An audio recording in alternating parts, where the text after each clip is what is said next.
Projecting price movements in the overall market is not a wishful act when you can utilize the information built into candlestick signals and patterns.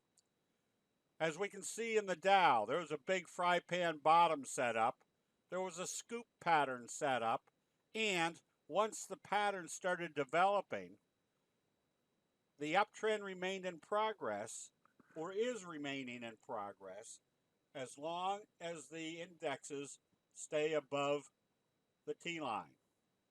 A little kind of series of dojis, cradle pattern breakout, continued the uptrend. The double doji setup told us that if this market opened positive today, there was a good possibility it was going to have another strong day. That's the results of a double doji evaluation. The same characteristics can be identified in the NASDAQ,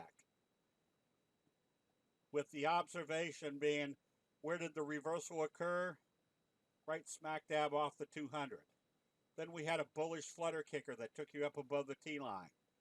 All you have to do now is stay long as you don't see a sell signal and a close below the T-line.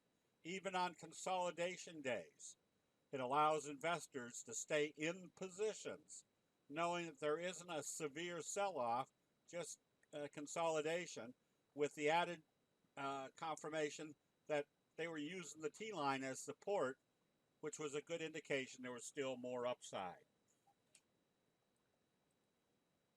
Having the knowledge that there's not going to be any strong selling based upon the evaluation of the general market indexes allows investors to put on positions and maintain those positions as long as, again, you don't see a sell signal and a close below the T-line, which puts a candlestick investor in situations, again, a big fry pan bottom right about at the breakout point that allows for big profitability.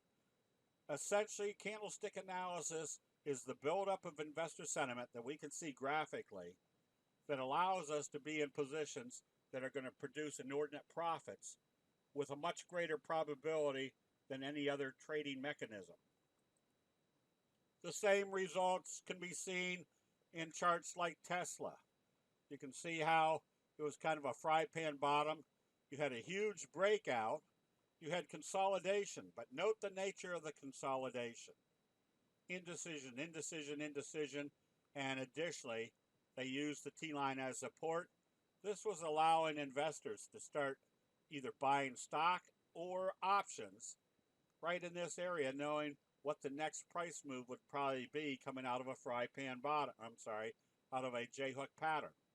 If this is wave 1, this could be starting wave 3. Even buying calls at this level has already produced extensive profits in those call positions. The visual aspects of candlestick analysis allows investors to not only identify where there's a strong reversal, like the best friend signal, a doji followed by a gap up, but also analyzing what everybody else is watching. An obvious resistance level right here. An obvious resistance level probably at the 50.